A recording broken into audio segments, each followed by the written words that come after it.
Բարև ձեզ բարեկամներ, Փակ TV-ն ողջունում է իր բոլոր ունկնդիրներին։ Բոլոր այն մարդկանց, ովքեր սովորականի պես այսօր էլ մեզ հետ են, մեր կողքին եւ իհարկե սպասում են Փակ TV-ի հերթական եթերին։ Ուզում եմ ասել, որ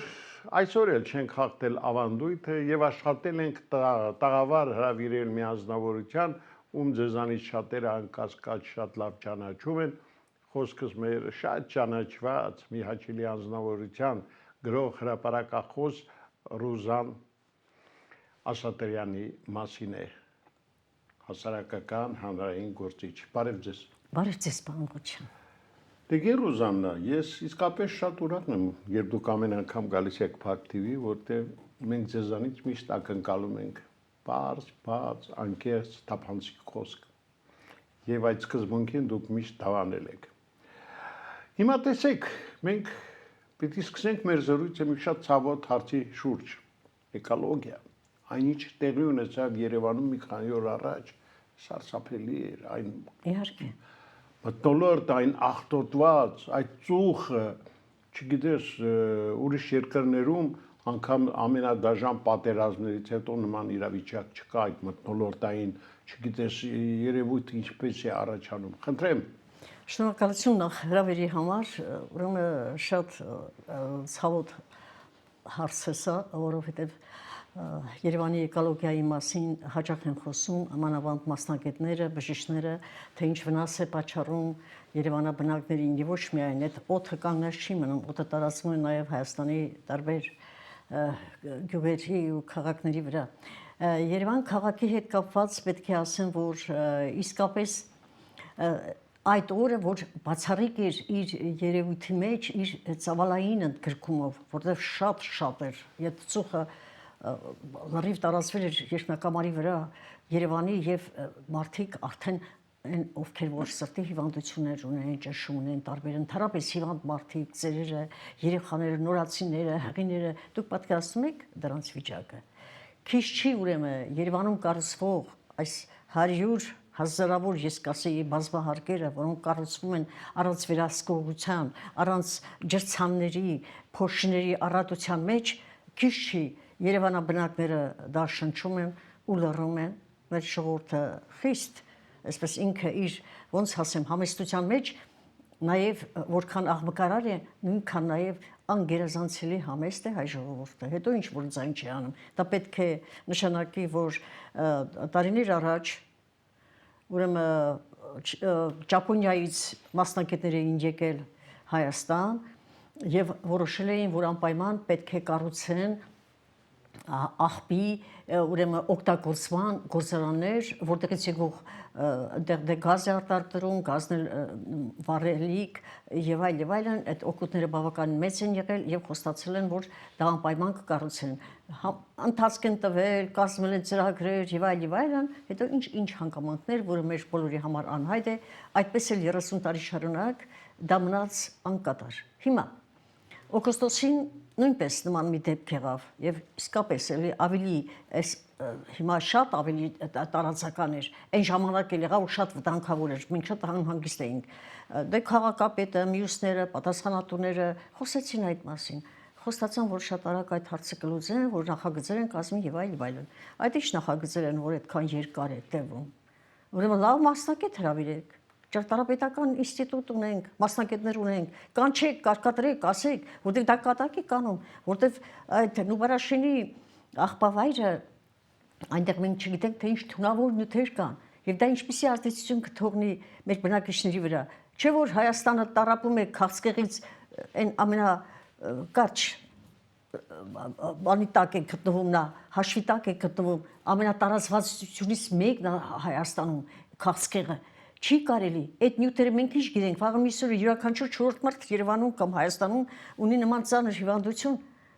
այդ ինչու շատ է չեք մեր ժողովրդի նկատմամբ։ Սա ինչ է նշանակում։ Սա նշանակում է անտարբերություն սեփական ազգի, սեփական ժողովրդի, վաղվա ապագայի սերնդի նկատմամբ։ Լավ չի, որ այդպես է։ Քաղաքի մասին խոսելուց մի երկու տող ասեմ, տեսեք, սա վատներ։ Մի երկու տող լավ բան ասեմ, լավ է որ բակերը վերականգնվում են, երեխաների համար խաղալու տեղ է ստեղծվում, որովհետև շատ բակեր կան, օրինակ ես Կոմիտասում եմ ապրում, այնտեղ բակը, որտեղ ես ապրում եմ, դա սարսափելի վիճակ է։ Երեխաները ֆուտբոլ խաղալուց գնդակով հարվածում են մուտքի պատուհաններին, ջարդում, կռիվ է սկսում ծնողների միջև եւ այլն։ Այսինքն ուզում եմ ասել, որ այնուամենայնիվ բակերից շատերը վերականգնվեցին, գեղեցկացվեց քաղաքը, որոշակի բան կատարվում է էլի Երևանում, որոշակի դիմագիծը կարծես թե փոխվում է։ Դեմ եմ, որ այն լավագույն ծառերը, հին ծառերը, որոնք սաղարթախիտ են, որոնք ամռան տոտից պաշտպանում էին մեզ, այսօր կտրվել են նրանց տեղ նորերն են աճեցնում։ Պիտի ասեմ, որ ամեն կլիմա, ամեն երկիր ունի իր բույսերը, իր ծառատեսակները։ Հայերը սովորել էինք մեր հին ծառերին, այո, նրանք որ արդեն հիվանդ էին, կարելի է նրանց փոխարինել մեկ ուրիշով, բայց նույնատիպով, բայց կտրել ու բերել այս քարառատ, քարաշեն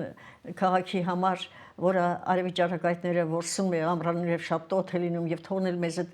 ոչ ստվերախիտ ծառերով դրանց հույսին մի քիչ դա ճիշտ չի։ Օրինակ այսօր մի կոնկրետ փաստ ասեմ, իմ մոտիկ ընկերուհին ինձ ասաց, որ Երևան քաղաքում իր Ամերիկայից եկած հյուրերի հետ անցել է օպերայի հրապարակով եւ Սպանդարյանի եւ Թումանյանի արձանների կողքին կանգնել դիտել են եւ պարզվել է, որ այդ հարթակը, որտեղ մի ժամանակ հոց բազմություն էր հավաքվում հանրահավաքների համար, այսօր էլ են հավաքվում, էլի այնտեղ են հավաքվում, չէ՞, դա դարձել է սիմվոլիկ տեղ հանրահավաքների, այսպես նորությունների կոնկրետ հավաքատեղի է դարձել էլի։ Ուրեմն ասում է այնքան ամաչեցի այդ Ամերիկայից եկած հայուհին ասել է, լսի, այս կարկատանած ասֆալտը այս Թումանյանի ու Սպենդիարյանի կողքին չհաշված օպերան, որ համարվում է քաղաքի զարդը, հնարավոր չի վերանորոգել այս տարածքը գեղեցկացնել։ Տեսեք, օտարի աչքը, այն որ մեր համար սովորական է, մենք ասում դառնում ենք, չենք նկատում, ասում է ասֆալտը քանդվել էր, կարկատան էին արել, այդ բանով, ձյութով կարկատան էին արել։ Գիտեք, բաներ կա, որ պետք է մեր ուշադրությունից դուրս չմնա, ոչ արտաքին հայացքի համար, ոչ ներքին։ Մեր քաղաքացիները ափսոս են, պետք է պահպանենք նրանց։ Այո։ Տիկին Ռուզաննա, դուք հավանաբար նկատել եք, որ Հայաստանը հատկապես վերջին շրջանում ավելի հաճախակի է դառնում կոնֆլիկտային այսպես իրավիճակների տեղայինք, այսպես ասենք։ Պատճառը ո՞րն է, ինչու են մեզ մոտ այդքան շատ կոնֆլիկտային իրավիճակները։ Գիտեք, մեր կոնֆլիկտայինները եւ արտաքին են եւ ներքին։ Ներքին կոնֆլիկտը հաճախ բերում է արտաքին կոնֆլիկտը, որտեղ կողքի տերությունները, այն պետությունները, որոնք աչք ունեն Հայաստանի վրա եւ մշտապես են ունեցել, երբ որ զգում են, որ Հայաստանը կայուն չի, իր հասարակությունը կայուն չի, Հայաստանում հաշտություն չկա, խաղաղություն չկա եւ ցանկացած բախի կարող են ոտնձգություն անել ու երկիրը պահպանող չկա, նրանք դա կարող են անել, սա մեկ։ Երկրորդը, որ Հայաստանը ոչ իր ցանկությամբ գտնվում է մի տարածքի վրա, մի շատ կարևոր մեր տեղը, մեր դաշտը, որտեղ մենք գտնվում ենք հայերս, բացառիկ երևույթ է նրանով, որ նա միջանկյալ տեղ է գրավում մոլորակի պետությունների, երկրների համար, նա դարձել է արևելք, արևմուտք, հյուսիս, հարավ կապող այն արյունատար զարկերակը։ Ահա սա է պատճառը, որ դրա համար եւ 18-20-ական թվականներին Աթաթուրքը պատահաբար մեր թիկունքում Բաքու չստեղծեց, որպեսզի այդ տարածքը վերցներ, որովհետեւ դա ճանապարհ է, որը ցամաքով կապում է տարբեր երկրներ Եվրոպան, Ասիայի հետ եւ տեսեք, դա հին մետաքսի ճանապարհն էր, որը կապում էր աշխարհի իրար հետ էր համակերպում։ Եվ այդ տարածքի համար այսօր պայքարում է Չինաստանը, պայքարում է Ռուսաստանը։ Էլ չեմ ասում Ամերիկան արդեն Թրամփի ուղիով ուզում է դա անպայման վերցնել։ Այդ տարածքի համար պայքարում են Թուրքիան ու Ադրբեջանը թուրանական ծրագիրը իրականացնելու համար։ Մի խոսքով նույնիսկ Զելենսկին էր ուզեցել, որ այդ տարածքը ինքը վերցնի վերակառուցի, այսինքն ինքն էլ նպատակ ունի, դեր տարել։ Ամեն մեկը յուրովի իշխում են այդ տարածք։ Այս սա է խնդիրը, որ որքան քո ռեսուրսները աշխարհի խոշոր գերտերությունների համար անհրաժեշտություն են համարվում, այնքան դու կոնֆլիկտի մեջ ես լինում։ Արտաքին կոնֆլիկտը կարող է բերել ներքին կոնֆլիկտ, ներքինը առաջացնել, երկուսն էլ իրար հետ կապված են։ Մեզ մնում է, որ մենք ուժեղ լինենք, հաղթահարենք այս ամենը, մենք ճանաչենք մեզ եւ հզորացնենք մեր երկիրը։ Սա է մեր փրկության պատճառը, հարգելիս։ Իգր Ռուզաննա, ասենք մի փոքր էլ այսպես քաղաքական ուղղվածություն ունեցող հարցերի։ Տեսեք, վերջին շրջանում սկսել է ավելի հաճախակի խոսվել Պուտին-Ալիև հարաբերությունների ջերմացման մասին, ոնց որ ժողովուրդն է ասում, աղբյուրությունը վերականգնվում է։ Սա ինչ է նշանակում, ինչ հետևանքներ այս երկու պետությունների ղեկավարների մտերմությունը կարող է ունենալ մեզ համար։ Այս երկու սիամական զույգերը իրար հետ կապված են, փոխկապակցված են մի շատ կարևոր պատճառով, դա մամոնայի գոյությունն է երկուսի մեջ, քանի որ Պուտինը գտնում է պատերազմական այսպիսի այս ծանր իրավիճակներում, նրան շատ է անհրաժեշտ, որ իր ձեռքին գումար լինի։ Իսկ Ալիևը վերցնում էր Պուտինից նավթը եւ վերավաճառում տալիս էր Եվրոպային ու մյուսներին եւ իհարկե իրենք այդ գումարներից երկուսն էլ օգտվում էին։ Հիմա Ալիևը այսպիսի խնդիր կար, որպեսզի ինքը հաղթողի դիմագիծը էությունը ընդունի եւ աշխարհում տեղ գրավի, նա նոր հեռանկարներ է մշակել, նա Իրանից ատրպատականն է ուզում, նույնիսկ ձայներ բարձրացրել, որ այնտեղ շրջակա պետություններից մինչև անգամ, մինչև Չեչենիա, Դաղստանն էր համարում իրենը եւ այլն, որտեղ մի թուրք գնացել է, այնտեղ մահացել մի քար ունի, գերեզմանաքար ունի, թուրքերը այդպես են ասում են, որ այս տարածքը մերն է։ Այսինքն Ալիևը աշխարհատիրական զգացմունքների տեր ազնվորություն է։ Ղարաբաղը վերցնելը Ալիևի համար դարձավ պատվանդան, որպեսզի նա իրեն համարի հաղթող եւ որպեսզի հետագայում ինքը տարբեր եւ Եվրոպայի խորհուրդը եւ Հագայի դատարանը եւ այլն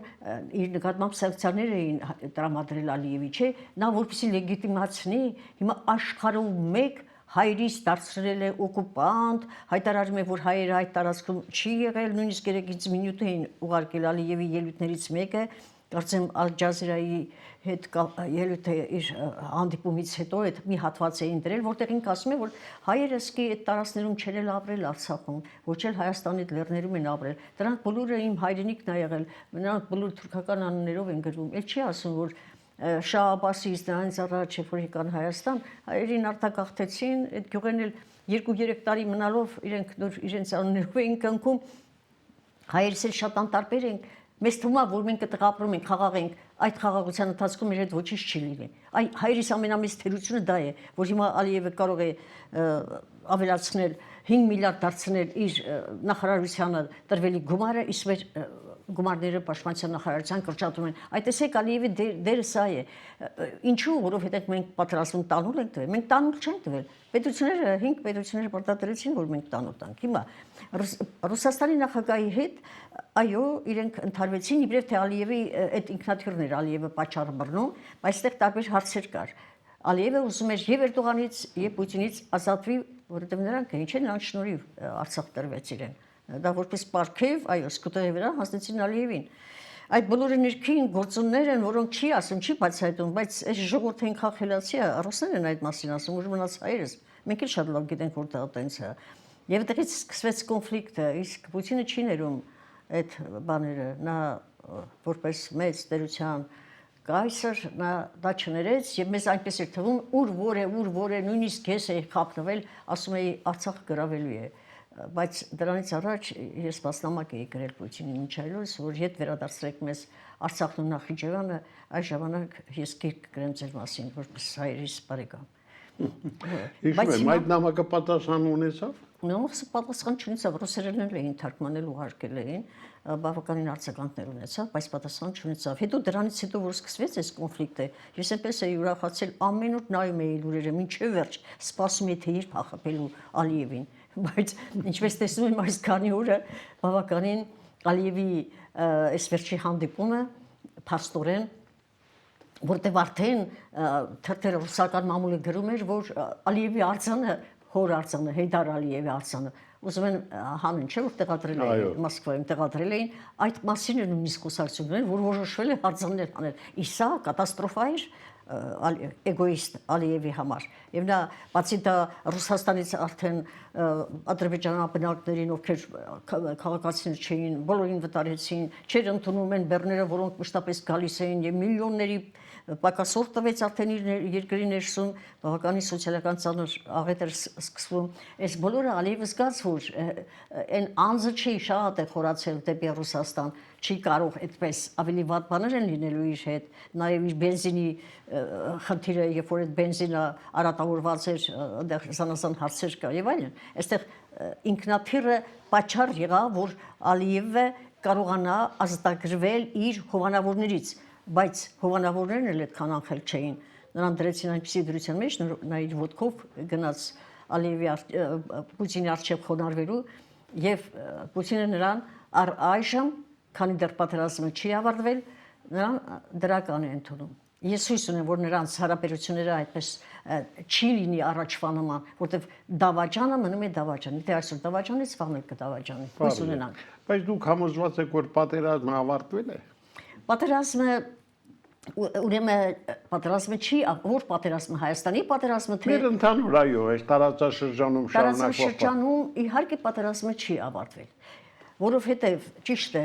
մեր երկրի վարչապետը խաղաղություն է ուզում կնքել եւ այսպես աշխարհով մեկ պատտվեց, բոլորի հետ խոսում այդ մասին։ Ներխաղաղության աղավնին։ Այո, բայց Ալիևը առիթը որոնում է Հայաստանին ամենտեղ վարկաբեկել։ Շուշիում հավաքում է լրագրողների, նրանց մոտ 70% խոսում է Հայաստանից, մի ժամում 4-5 անգամ Հայաստանի մասին է խոսում, մեզ համարելով ֆաշիստներ, չգիտեմ ինչ են։ Հիմա քարտեզ է ստեղծել, որտեղ ամբողջ Զանգեզուրի տարածքը, ամբողջ Սյունիքը վերցրել է իր տիրապետության տակ։ Տարբեր բաներ, հայերի մասին, որ հայերը եկվորներ են, տեղաբնակ չեն, որ դրանք ալբանական են, ամենավերջին բաները հայերից դսեմացնելու, իրեն բարձրացնելու, իր կատարած հանցագործությունը, էսկալացիան, հայկական գենոցիդը, ցեղասպանությունը Արցախի եւ վերջապես 150,000, ասում են 120,000, ես զամացած եմ մնում։ 150,000 հայ է ունեցել ապրել Ղարաբաղում, ինչ եք ասում 120,000։ 150,000 մարդ արտագաղթեց Արցախից։ Այս բոլոր բաները նրան պետք է ոչ թե ներել, ոչ թե զիջել, ոչ թե ետ կանչ անել, նրա մասին բողոքները դա արվում է իհարկե խաղաղության համար, բայց Ալիևը ամեն ինչի գնում է, որպեսզի բաները խութերն ու արգելքները վերացնի, որ ինքը իր արած գործողությունը արդարացնի, վաղ թե ուշ։ Այսօր եթե Եվրախորհրդի դատարանում նստած են մարդիկ, որոնք կարող են խավիարով ու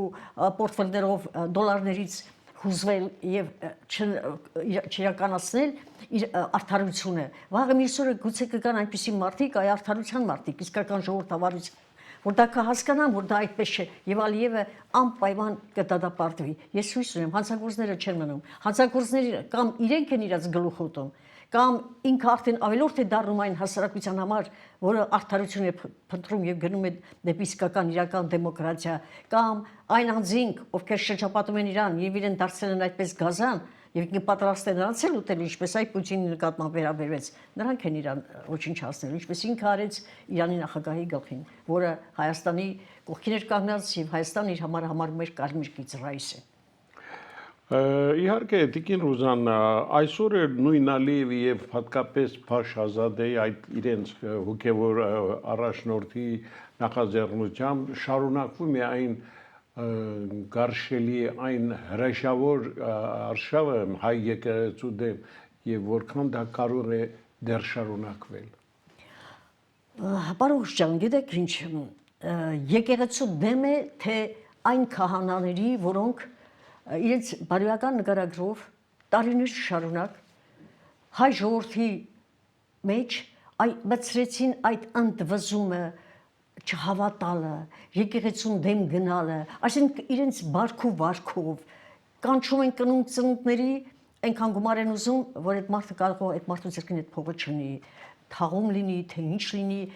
գիտեք, եկեղեցին պետք է սիրով ժողովրդի հետ վերաբերվեր, հավատ ստեղծեր։ Այդ ինչպես եղավ, տեսեք, ես թերություններ կասեմ եւ կասեմ, թե բանը ինչու՞մ է։ Պետք է եկեղեցին կարողանար այնպես պահել իր ժողովրդին, որ հայ ժողովուրդը ոչ մի աղանդավոր թույլ չտար իր երկրի սահմաններից ներս գար։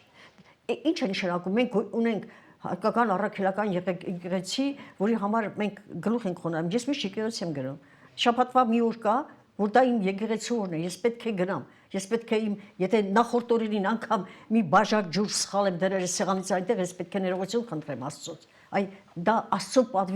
պատվիրանները, դա հասարակական կարգ ու կանոն են, մարդկանց պահպանելու համար են, դա առաջի հերթին հենց իրենց քահանաների համար է, որոնք սուրբ երդում են տալիս Աստծուն ու նաև ժողովրդին, որտեղ ժողովուրդը Աստծո մեջ է, Աստծված ժողովրդի մեջ է։ Այ դա արդյոք դա այդպես է եղել, ինչև է եղել է թե չի եղել, ինչպիսի թերություններ կային, այդ թերությունները կարելի էր շտկել, վերացնել, միշտ առաջնորդը պատասխանատու է ամեն ինչի համար։ Սա իր հերթին։ Հիմա այս դժվարին օրերին, երբ որ Հայաստանում նույնիսկ խոսում են 100,000-ավոր աղանդավորական կազմակերպությունների մասին, մենք հայերս, որ մշտապես մեր եկեղեցուն են հենվել մեր մեջքով եւ չպետք է ունենանք մեր այս բազում մատյանները, որոնք պահպանվել են այսօր, ի շնորհիվ մեր եկեղեցու, մեր գիր գրականությունը, պատմությունը, այդ ամբողջը մենք դպրոցներ ու համալսարաններ վաղ անցյալում չենք ունեցել, ճիշտ է, ունեցել ենք կենտրոններ, ավելի վաղ անցյալում, նույնիսկ Քարահունջը համարվում են խոշոր իմաստության կենտրոն եւ դա այդպես է։ Բարձրում է Քարահունջի ներքին գետնի տակ եղել են գիտական կենտրոններ, որոնք այդպես էլ թաքցրել են, չեն ասել, դա եղել է խոշոր ֆիզիկական, գիտական հզոր կենտրոններ են եղել։ Մենք այնքան բաներ ունենք Հայաստանում, որ դրա տեղը չգիտենք։ Հիմա խնդիրը ինչու՞մ էր, որ այո, այսօր եկեղեցականները հեղափոխություն են ուզում անել։ Հեղափոխությունը քաղաքագետների գործն է, կուսակցությունների գործն է, տարբեր մարդկանց, եկեղեցին։ Ինչու է մտել հեղափոխության մեջ։ Դա փաստը մնում է փաստ չէ, որ հասկացանք, շատ վատ բաներ կատարվեց, Կիրանցը չպետք է հանձնվեր, այն մյուսը չպետք է հանձնվեր, 200 քառակուսի կիլոմետր տարածք Թուրքին մնաց, Սևլիջը մնաց, այս ինչը մնաց, ամեն ինչ մնաց եւ այլն, շատ բաներ, այսքան զոհեր տվեցինք հայրենիքի համար ընկան տղերքը, խոնարհում իրենց հիշատակին եւ այլն, այս բոլոր բաները եղան, բայց շարունակվեց, չէ, շարունակվեց երկրորդ փուլ։ Սիրելի ժողովուրդ, եթե դուք գտնում էիք, որ Նիկոլ Փաշինյանը արժանի չի այս երկիրը ղեկավարելու եւ չի կարող ղեկավարել, երկրորդ անգամ ինչպես ընտրեցիք։ Եվ ոչ մեկի վրա մեղք մի բարթեք։ Եվ ոչ էլ ասեք սա այսպես է, այնպես է։ Եկեղեցին այսօր այսքան ողբերգություն ունենալով Հայաստանը, այսքան զոհեր ունենալով, ես չեմ կարողանում բարձրանալ եռաբլուր։ Եկեղեցին պետք է իր ժողովրդի թիկունքին կանգներ որպես Աստծո փոխանորդ։ Ես օրինակ, տեսեք, ոմանք ինձանից տեղացել են այն մյուս կողմը, ընդդիմության կողմը։ Ուրեմն եթե մի լավ բան եմ ասում կատարվող իրադարձությունների հետ, ասում են Նիկոլի կողմից է։ Երբ որ այն մյուս կողմին եմ սկսում քննադատել խոսել, այն մյուսները ասում են, չէ, ես ոչ մեկիդ կողմից չեմ։ Ես հայ ժողովրդի կողմից եմ, իրականության ու արդարության կողմից։ Ասում եմ այն, ինչ ուզում լինի։ Իմ շուրթերից ես սխալ բան չեմ կարող ասել, որովհետև ես երդում եմ տվել իմ նախնիներին, երդում եմ տվել Աստծուն։ Չի կարելի։ Բայց ինչպես կարող էր պատահել, որ քահանաները դառնային հեղափոխության առաջնորդել ու մեջտեղեններին։ Ինչը ինչ, ես չգիտեմ, Աճապահյանի նկատմամբ ես այլ բան ունեմ, մի տեսակ, որպես հայ իմաստուն մեծ, մեր նախնիների մեջ շատ քիչ ունենք այդպիսի իմաստուն առաջնորդներ եկեղեցական։ Աճապահյանը իր տեսակով, իր էությամբ, իր զարգացածությունով բոլորովին այլ է։ Դրա համար ես չէի ուզենա, որ նա այդ բերդերում կորցներ իր առողջությունը, մենք մի լավ եկեղեցական կորցնենք, մի իմաստուն այր, որի զայրույթը ոչ թե ուղիղ գծով ուղղված էր ժամանակի իշխողներին, այլ ուղղված էր երևույթի դեմ, սխալների դեմ, հայրաբար, նրա մեջ Աստված այնքան շատ էր, որ նա հայրաբար գնաց այդ գործը։ Սա էր հայրաբար գնաց։ Ու ես իր համար բացնամակ էի եղել, չնայած չպատասխանեցին, այնուամենայնիվ սիրտս ցավում է։ Աջապահյանը շատ խելացի էր։ Ես խոնարհում ունեմ գիտության, գիտնականների առաջ Ռոշան ջան, ես ուզում եմ դուք ինչ ճիշտ հասկանաք։ Իմ խոնարհումը իրենց ինքը մեծությունն է։ Չի կարելի այդ մեծությունը։ Տիկին Ռուզաննա, ես ձեզ պիտի ասեմ, որ բոլոր դեպքերում ես լավ հասկանում եմ ձեզ, երբ ճշմարտացի խոսք ես ասում, միշտ չէ որ այն գնահատում ես տարժանվում ես։ Այո։ Կարող են ձեր մասին այնպիսի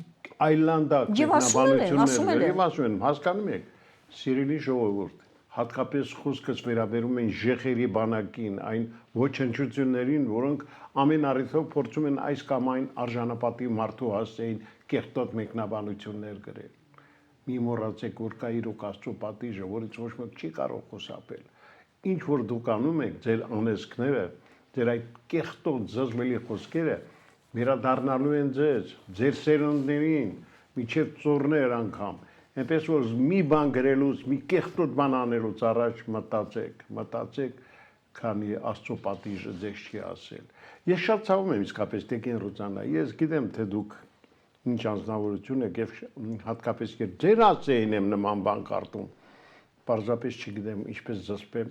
այս անհանգիստ վիճակը։ Ներողություն մի բան ասեմ, որ իմ սիրելի ժողովուրդը էլ ավելի ինչ ճիշտ հասկանա։ Երեք ինձ զանգահարել են իմ մոտիկ մարդկանցից մեկը, նա կուսակցություն ունի եւ մասնակցելու է ընտրություններին եւ ասում է Տիկին Ասատրյան, մենք ուզում ենք որ դուք մեր կուսակցության մեջ լինեք։ Այսքան խոսում եք, ելույթներ եք ունենում, ափսոս է ձեր խոսքը, եկեք խորհրդարան գնանք։ Ես ասացի հարգելիս, շատ շնորհակալ եմ այդ առաջարկի համար։ Ես օգնում եմ մարդկանց, ովքեր որ կասկած ունեն, ովքեր որ այդ գործողության մեջ են, ես հանդիպում եմ, ասում եմ սիրելիներ, եթե գնում եք, ձեր առաջի խնդիրը պետք է լինի հայրենիքը։ Ինչի համար եք դառնում խորհրդարանում ազգային դեպուտատներ, ինչի համար եք ուզում գնալ վարչապետ։ Երկրի հզորությունը պետք է լինի առաջնակցում։ Եթե դա դուք դրեցիք ձեր առջև, ձեր նպատակները կկատարվեն։ Իսկ եթե դու գալիս եք պաշտոնի համար, այն եղած ազգային հարստություններ կամելու, թալանելու, ժողովրդին էլ ավելի աղքատացնելու, արտագաղթ կազմակերպելու, հաղթանակ տարած երկիրը 1.5 միլիոն արտագաղթողներ ունեցած, սա ցավ է։ Ես չեմ կգնա որևէ կուսակցության մեջ, չեմ գնա, որովհետև ասում եմ, մինչև նժդեհ գերեզմանից չի լինի, ու ասի Ասատրյան, դու գնա կուսակցության մեջ, ես չեմ անի այդ բանը, որովհետև ես չեմ կարող մի հոգու ասածով ինչ որ գործ անել, մեկի ծրագիր իրականացնել, ինձ մոտ ազգային ծրագիր է, ինձ համար նրանք էլ են մեկ, մայրը ո՞ց կարող է իր մի զավակին շատ սիրել, որ ասենք խելացի է, մի քիչ զվան, մյուսը որ մի քիչ չարա նրան չսիրի։ Այսպես չի լինում։ Մայրերիս մեջ, կանանց մեջ, երկրի նկատմամբ, ազգի նկատմամբ պետք է այդ ազգային մայրական զգացողությունը գերակշռի, որ խաղաղություն տարածի։ Օրինակ ես դժգոհ եմ, որ ազգային ժողովում հայ կանայք այդ ինչ աղմուկ են բարձրացնում։ Մանավանդ այսպես ուզում են լեզվակռիվ տա։ Ձեր այդ լեզվակռիվը մի օր որպեսի հանգստանա, գնացեք մի տեղ, մի դաշտի մեջ, ասենք իջեք աշտարակի ձորը, մի տեղ նստեք, սուրճ խմեք, ամեք որևէ տեղ, մի լավ ճվճվացեք, ձեր այդ ներքին էներգիան ձեր միջից հանեք, բայց ազգային ժողովը հայ ժողովրդի հայելին է։ Այնտեղ օրենսդիր մարդիկ են կարգու կանոն են մտցնում, ես ձեզ նայում եմ ամբողջ աշխարհը, նայում եմ ապակա սերունդը, բայց դուք դա չանեք, մի քիչ ավելի զուսպ եղեք, խաղաղության աղավնիներ դարձեք, սիրելի տիկնայք, այսօր եւ վաղն էլ ով էլ որ գնա, դրանց մասին էլ եմ ասելու։ Դե հավանաբար տեղյակ եք նաեւ թուրքական ՕԴԱ այդ հերոստալիքի վերջին տարածած հայտարարությանը, որ Հայաստանի իշխանությունները մտադիր են եւս լրացուցիչ մի քանի հազար մետր տարածք զիջել Թուրքիային, Ադրբեջանին եւ սա երբ մտածում ես, թե որքան կարելի է սա հանդուրժել արդեն, ոչ մի կերպ չի տեղավորում հայ մարդու ուղեղում։ Ուրեմն Տես դուք հարցրեցիք ինձ պատերազմը շարունակում է թե դադարել է։ Պատերազմը, այս խաղաղության ծրագիրը թվում է թե դադարեցրել է պատերազմը։ Սակայն երկու տիպի պատերազմ կա։ Մեկը զենքով, որ իրար դեմ կռվում եւ սպանում են մեկը մյուսին, պարտության են մատում, մեկը ժողովրդի հասարակության բարոյահոգեբանական իրավիճակը խախտելով։ Ուրեմն Ամերիկայի զորացրված գնդապետ Դանը մի հոդվածով հանդես էր եկել, որտեղ ասել էր, որ եթե ուզում ես որևէ պետության կործանել, բարոյալ քիչ նրա ժողովրդին։ Հիմա ամեն ինչ վախի միջոցով, տագնապով, հիմա կհարցակվի Ալիևը, Նիկոլը տվեց սամաները, այսպիսի բաներով, այսօր մեկին են սպանում, վաղը մեկ ուրիշ տեղ ինչ որ կազմակերպում են, նույնիսկ այդ հրդեհը, որ եղել էր այդ սովետաշենի տարածքում, ասում են, թե ինչ որ դիտավորյալ կազմակերպված բան է, ես չեմ հավատում, բայց նաև Նժդեհ ասում էր, ժողովուրդները պարտվում են նաև իր մեջ գոյություն ունեցող տականքների պատճառով, որտեղ այդ տականքները դավաճանում են, մատնում են, կատարված լավ գործերը այնպես են անում, որ ժողովուրդը չհավատային, կործանվի ինքը դուրս գա, վեշերը հավաքի թողի երկրից հեռանա, լքի հեռանա, ասում է, բայց հայի տականքը անմրցելի է։ Ես չեմ ուզում, որ հայերիս մասին այս նախադասությունը մնա։ Մենք միշտ ենք հիշելու նրա մեծությունը, նրա առավելությունը։ Ուրեմն պետք է աշխատել, որ այս ամեն կարգավորվի, մենք արագ մեզ շտկենք, որ կարողանանք ունենալ հրաշալի հայրենիք, հրաշալի Հայաստան, սա պետք է լինի մեր նպատակը, մենք ուզում ենք ապրել այստեղ, ես ուզում եմ, որ իմ զավակները, իմ թոռները, իմ ծոռները, ձեր զավակները, ձեր թոռները ապրեն մեր հայրենիքում։ Եվ Տիկին Ռուզաննա, շնորհակալ եմ հերթական զրույցի, այսպես անկեղծ զրույցի համար եւ կարծում եմ, որ մենք առաջիկայում դեռ նոր առիթներ կունենանք ձեր լավատեսությունը հույս ունեմ կփոխանցվի նաեւ մեր ունկնդիրներին, սիրելի բարեկամներ, հիշեք, որ այսօր մեր տաղավարում մենք մեծ հաճույքով հյուրընկալել ենք մեր իսկապես հրաշալի անձնավորություններից մեկին, գրող հրապարակախոս հանրային հասարակական գործիչ Ռուզան Ասատրյանին։ Այսօր այսքանը, ցտեսություն։